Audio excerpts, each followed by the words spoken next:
What you doing?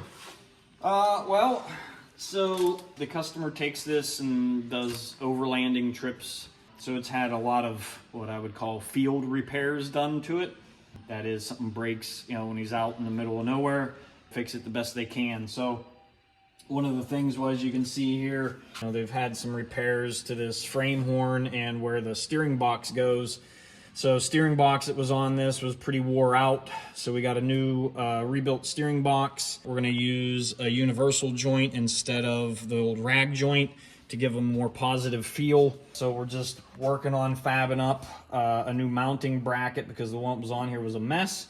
So that's what we're doing. We're fabbing up the new bracket and getting this all fitted.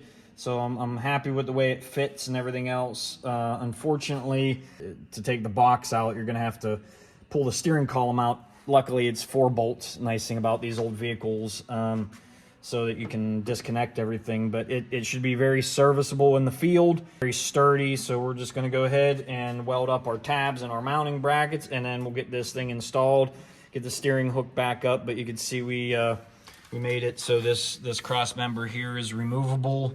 So the motor mount that it sits on is removable. So if he's in the field and something happens, this is a 6.2 LS engine. Parts are widely available for it, which is great, as opposed to the old 318 that was in here, which you can't find parts for those anywhere. But a nice 6.2 LS, you go in, say I got a 2012 CTS or Cadillac Escalade rather. Any parts store is going to have the parts you need for it. So your cross member is going to be removable. This piece of the body is removable, so everything will just slide right out. So big part of this, like I said, is making everything to where it's serviceable out in the field with very rudimentary tools. If you're not out and you don't have a shop to work in, things like that. So that's a big thing that we're thinking about as we go through this build. He's not stranded or anything. So that's what we're doing. We're progressing nicely on this thing. So we've got a lot of wires going everywhere. Our motor's sitting in here, transmission's on the back of it. We got to put it's got a manual transfer case. So we got to get that back together. We put a seal kit in that. Everything looked good inside, cleaned everything up. We'll put that up in here and then get our transmission cross member, transmission mount made, and then get this thing to where we can get it fired up, get it back to the customer here shortly. So yeah.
What are you doing today, Logan? I am trying to fix this, the fitment on the corner of this trunk lid.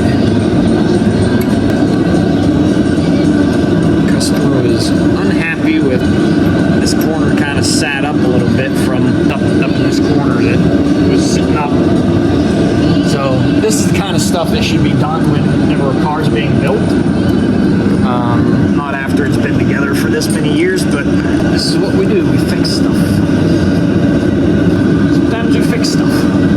There's little things that aren't quite right about it. That this, all it would have taken was a little bit more time when they were putting the thing together to get all the panels to fit perfect and nice. I'm sure it wasn't cheap, but it's just, it's taking that little bit of extra time to make everything to where it's really perfect, right? Just like the tail lights, right? If they would have just taken a little bit more time with how they masked it off, you know, and not had this, you know, it just would have made it that much nicer. But yeah, overall, it's not a bad little car. So let's see how this fits.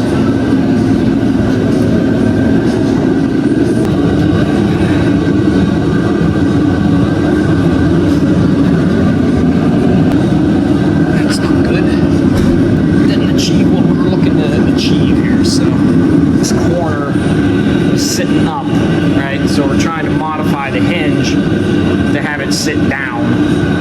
So I tried cutting this so it would sit down a little bit more, but now I need to, and I just tacked it back together and it's not quite right. So I need to go back, now cut these tacks, relocate this again, and try it again, see what happens. So stuff fitting panels like this just takes time.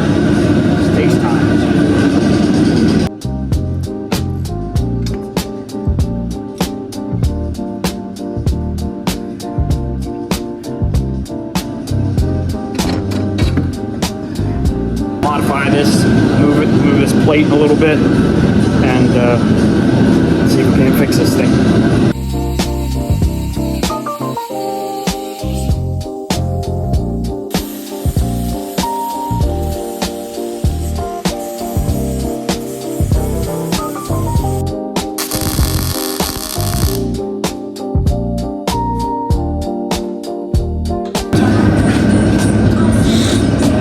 Tried to make a little adjustment there to my, one of my tacks broke, so I gotta go re-tack it here.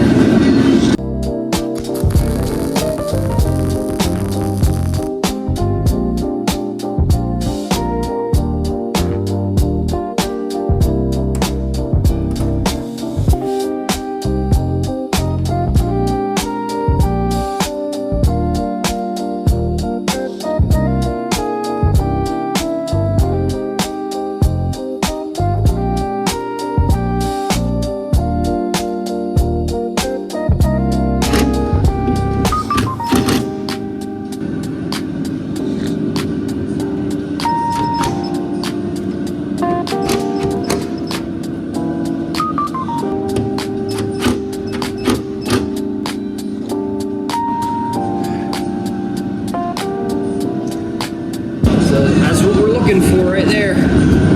Before this was sticking up the height of the deck lid. So now it's not doing that. So we'll go ahead and gap. Yeah, see, like the gap in the center is tighter than it is here, but there's not much we can do about that because, you know, it's over the same on that corner. That's all kinds of stuff that has to be taken care of whenever you build the thing in the first place. So we'll go ahead and get all this buttoned up and weld that up, get everything taken care of, and if we need to put a little shim in there to get it just right, we'll do that, but I think the customer will be happy with that. As best we could with what we got to work with. So What you working on, Logan?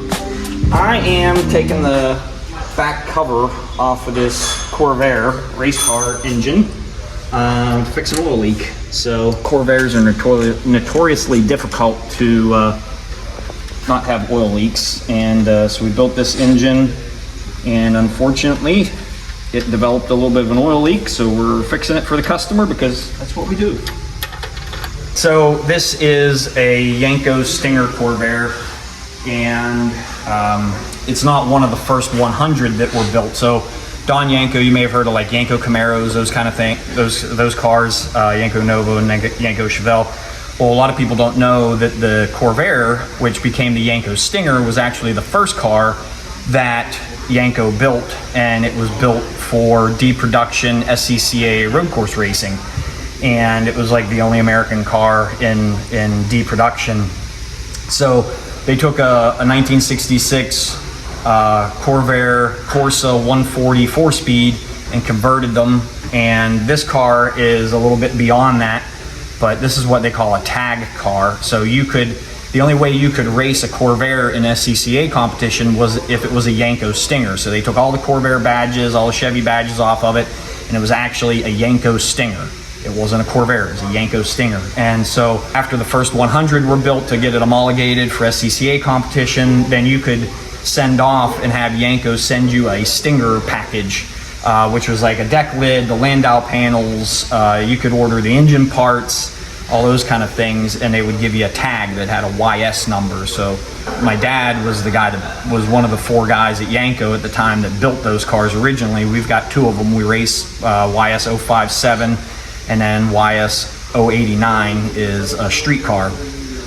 This is a tag car, like I said, and so this was one that was converted later on, and it's a little bit different than what it would have been back in '66. This one has PMO Weber style carburetors on it. It's got a vertical fan, but we built the engine for this. Dad actually freshened the engine that was in here and upgraded it, and it runs real good. It just has a little bit of an oil leak, so we're fixing that for the customer.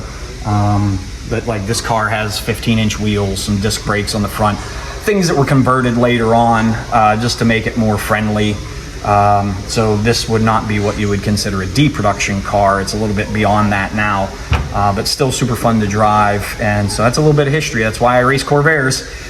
They're super fun, but also the family connection with Dad working at Yanko and building the Stingers. So yeah.